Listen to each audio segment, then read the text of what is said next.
અમદાવાદમાં ચેઇન સ્નેચિંગનો બનાવ બન્યો જે સીસીટીવીમાં પણ કેદ થયો છે। પોશ વિસ્તાર એવા જોધપુરમાં ચેઇન સ્નેચિંગ થયું। ચાલવા નીકળેલા દંપતીના ગળામાંથી ચેઇન સ્નેચિંગ કરી આરોપીઓ ફરાર થઈ ગયા। આ તસવીરો અમદાવાદના જોધપુર વિસ્તારથી આવી રહી છે, જે સૌથી પોશ વિસ્તાર પણ કહેવાય છે। એક્ટિવા પર આવેલા આરોપીઓએ આ ઘટનાને અંજામ આપ્યો હતો।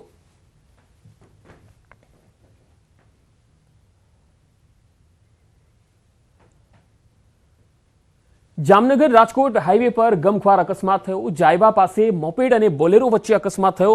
આ અકસ્માતમાં એક જ પરિવારના 3 લોકોના મૃત્યુ થઈ ગયા।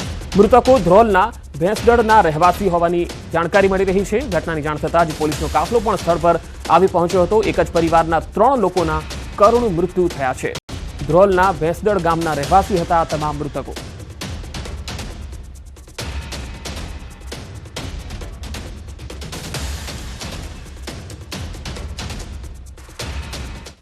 આ તરફ ઊંઝા મહેસાણા હાઈવે ઉપર પણ અકસ્માતનો બનાવ બન્યો, જ્યાં એક મહિલા પોલીસકર્મીનું મૃત્યુ થઈ ગયું। 2 દિવસ પહેલા મોટી દાઉ નજીક પોલીસકર્મીઓનો અકસ્માત થયો હતો। સારવાર દરમિયાન મહિલા પોલીસકર્મીનું મૃત્યુ થયું। ઊંઝા પોલીસ સ્ટેશનથી ફરજ બજાવી મહેસાણા પરત આવતા સમયે અજાણ્યા વાહન ચાલકે બાઇક સવાર પોલીસકર્મીને ટક્કર મારી, જેમાં હેમરેજ થવાથી ખાનગી હોસ્પિટલમાં સારવાર માટે લઈ જવાયા। મનીષા મકવાણા નામની આ મહિલા પોલીસકર્મીના મોતથી પોલીસ બેડામાં શોકની લાગણી છવાઈ છે।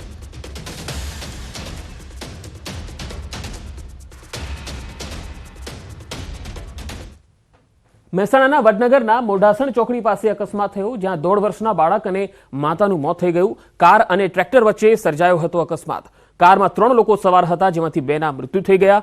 ઈજાગ્રસ્ત કાર ચાલકને સારવાર માટે હોસ્પિટલમાં ખસેડાયો હતો।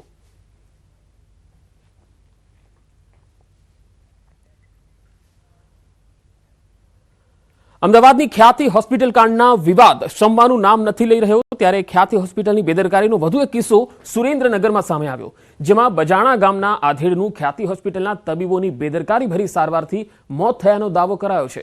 મૃતકના પરિવારે ખ્યાતિ હોસ્પિટલના તબીબો સામે આવા ગંભીર આક્ષેપો કર્યા। પરિવારના જણાવ્યા મુજબ ગત તારીખ 4 ઓક્ટોબરે વિનાયકપુરા ગામે અમદાવાદની ખ્યાતિ હોસ્પિટલનો કેમ્પ હતો, જેમાં પીએમજે કાર્ડ ધરાવતા ગણપતભાઈનો શરીરમાં એક નળી બ્લોક હોવાનું જણાવી ઓપરેશન માટે બોલાવ્યા। જો કે ઓપરેશનની પરિવારે આનાકાની કરતા પીએમજે કાર્ડ હેઠળ ઓપરેશનનો કોઈ પણ ચાર્જ નહીં લાગે તેમ સમજાવી ગણપતભાઈનું એન્જિયોપ્લાસ્ટીનું ઓપરેશન કરવામાં આવ્યું। ઓપરેશન કરતા ગણપતભાઈની તબિયત બગડી હતી, ત્યારબાદ અમદાવાદની સિવિલમાં ખસેડાતા ગત 4 નવેમ્બરે સારવાર દરમિયાન ગણપતભાઈનું મોત થયું। આ અંગે સિવિલના તબીબોએ કહ્યું છે કે દર્દીનું અયોગ્ય રીતે ઓપરેશન કરવાથી મોત થયું છે। આ બાબતે પોલીસને પણ જાણ કરવા છતાં કાર્યવાહી ન કર્યાનો મૃતકના પરિવારજનોનો આરોપ છે। પોલીસે જો યોગ્ય કાર્યવાહી કરી હોત તો અનેકના જીવ બચી શક્યા હોત।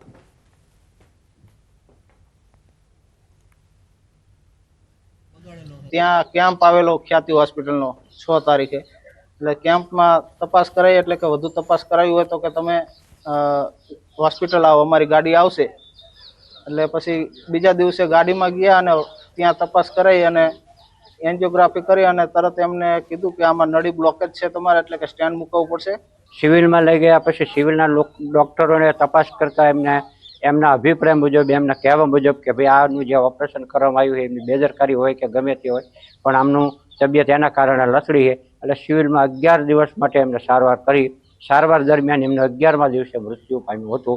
આ ખ્યાતિ હોસ્પિટલના ડોક્ટરોની બેદરકારી, પીએમ યોજનાનો લાભ લઈ ગરીબ માણસોને લૂંટવા માટેનો ઈરાદો। અમદાવાદની ખ્યાતિ હોસ્પિટલ દ્વારા બોરીછાણા ગામે જે મેડિકલ કેમ્પ કર્યા બાદ હૃદય રોગના ઓપરેશન કરવામાં આવ્યા હતા, તેમાં 2 વ્યક્તિઓના મૃત્યુ નિપજ્યા હતા અને અન્ય વ્યક્તિઓને પણ ગંભીર હાલત સર્જાઈ હતી। આ જ મામલે આજે ખ્યાતિ હોસ્પિટલનો જે સમગ્ર મૃત્યુકાંડ છે એને લઈ અને સમગ્ર ગુજરાતમાં ચકચાર મચી જવા પામી હતી। આ જે ખ્યાતિ હોસ્પિટલ છે એના જ અગાઉના મેડિકલ કેમ્પમાં સુરેન્દ્રનગર જિલ્લાના પાટડી તાલુકાના બજાણા ગામના ગણપતભાઈ બજાણિયા નામના એક વ્યક્તિ છે, એ પણ આ જ ખ્યાતિ હોસ્પિટલના ભોગ બન્યા હતા। આ જે ગણપતભાઈ બજાણિયા છે તેમને કોઈ પણ જાતની શારીરિક તકલીફ ન હોવા છતાં જે ખ્યાતિ હોસ્પિટલના ડોક્ટરો છે તેના દ્વારા તેમને પરાણે હોસ્પિટલ ખાતે બોલાવી અને હૃદય રોગનું જે છે ઓપરેશન છે કરવામાં આવ્યું હતું। એક નળી છે બ્લોકેજ હોવાનું કહી અને ફરજિયાત ઓપરેશન કરાવી અને ત્યારબાદ તેમની તબિયત લથડી હતી। જે ગણપતભાઈ બજાણિયા છે મૃતક, તેમની શારીરિક તંદુરસ્તી એકદમ સારી હોવા છતાં ક્યાંક ને ક્યાંક હોસ્પિટલના સત્તાધીશોની બેદરકારીના કારણે ગણપતભાઈ છે એમને નળીનું બ્લોકેજ હતું એનું ઓપરેશન કરી અને સ્ટેન્ડ મૂક્યા બાદ તેમની તબિયત લથડી હતી। ત્યારબાદ હોસ્પિટલે સારવાર કરવાના બદલે તેમને સિવિલ હોસ્પિટલમાં રિફર કરી દીધા, જ્યાં 11 દિવસની સારવાર બાદ ગણપતભાઈનું મૃત્યુ નિપજ્યું હતું। આ મામલે મૃતકના પરિવારજનો દ્વારા પોલીસ મથકમાં એક અરજી પણ કરવામાં આવી હતી અને પોલીસ દ્વારા તેમના મૃતકના પરિવારજનોના નિવેદન પણ લેવામાં આવ્યા હતા, પરંતુ ક્યાંક ને ક્યાંક પોલીસ દ્વારા સમગ્ર મામલે યોગ્ય તપાસ કરી ન હોવાથી આજે જે બોરીસણા ગામવાળો છે હત્યાકાંડ સર્જાયો હતો, ત્યારે જો પોલીસે આ મામલે કંઈક ગંભીરતા દાખવી હોત તો ચોક્કસથી બોરીસણા ગામનો હત્યાકાંડ છે ચોક્કસથી અટકાવી શકાય। ત્યારે આ સમગ્ર મામલે મૃતકના પરિવારજનો દ્વારા ન્યાયની માંગણી કરવામાં આવી રહી છે અને ખ્યાતિ હોસ્પિટલના જવાબદાર ડોક્ટરો અને ટ્રસ્ટીઓ તેમજ સંચાલકો વિરુદ્ધ કડકમાં કડક કાર્યવાહી કરવામાં આવે તેવી માંગ ઉઠવા પામી છે। અક્ષય જોશી, ન્યૂઝ 18 ગુજરાતી, બજાણા। ખ્યાતિ હોસ્પિટલની બેદરકારી સામે આવતા હવે મહેસાણા આરોગ્ય વિભાગ સક્રિય બન્યું છે। જિલ્લા આરોગ્ય અધિકારી કડી તાલુકાના ગામડાઓમાં ફરીને તપાસ કરી રહ્યા છે। આરોગ્ય વિભાગની તપાસ બાદ ચોંકાવનારી વિગતો પણ જાણવા મળી। ખ્યાતિ હોસ્પિટલે અત્યાર સુધી કડી તાલુકાના 9 ગામોમાં કેમ્પ કર્યા।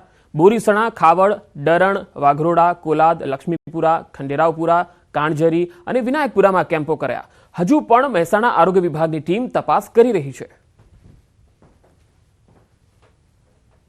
ખ્યાતિ હોસ્પિટલ દ્વારા એમના જે કડીના જે ગામો છે એમાં લગભગ 9 જેટલા ગામો, જેમાં કણજરી, બોરીસણા, ખંડેરાવપુરા, લક્ષ્મણપુરા, વાઘરોડા, કોલાદ, ડરણ, ખાવડ અને વિનાયકપુરા, આટલા 9 ગામોની અંદર અમારી પાસે અત્યારે જે અમે માહિતી છે છેલ્લા 3-4 દિવસ અમારી જે ટીમો ફરે છે એમાં અમને જે માહિતી મળી એ પ્રમાણે આટલા ગામોમાં એમણે કેમ્પો કર્યા।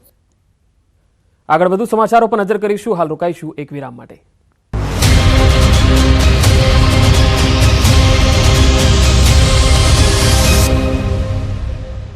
એરટેલ ગુજરાતીઓ હવે સ્વેટર, જેકેટ સહિતના ગરમ કપડાં કાઢી રાખજો। હવે કોલ્ડ વેવ અને હાડ થીજવી નાખતી ઠંડી માટે તૈયાર થઈ જજો। આગામી 3 દિવસ બાદ રાજ્યમાં કાતિલ ઠંડીનું મોજું ફરી વળશે।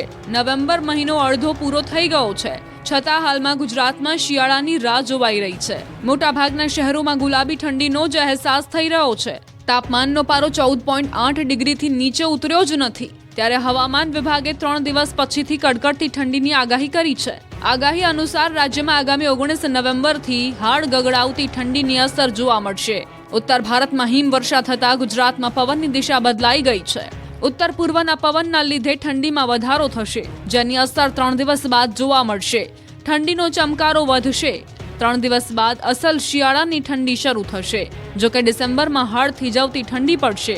ઉત્તર ભારતમાં હિમવર્ષાના પગલે હવે ઠંડી ભૂક્કા બોલાવશે, એટલે સ્વેટર કાઢી રાખજો। તો અંબાલાલ પટેલે આગાહી કરી છે કે 23, 24, 25 નવેમ્બરે મજબૂત પશ્ચિમી વિક્ષેપ આવવાની શક્યતા છે। પશ્ચિમી વિક્ષેપના કારણે ન્યૂનતમ મહત્તમ તાપમાન ઘટવાની શક્યતા છે। હાલમાં સાંજે, રાત્રે અને સવારે ઠંડીનો અહેસાસ થઈ રહ્યો છે। જોકે દિવસે સૂરજ માથે ચડતા ગરમીનો અહેસાસ થઈ રહ્યો છે। સૌથી ઓછું તાપમાન ગાંધીનગરમાં 14.8 ડિગ્રી નોંધાયું। आने वाले दिन में 2 से 3 डिग्री सेंटीग्रेड डाउन होने का पूर्वानुमान दिया गया है।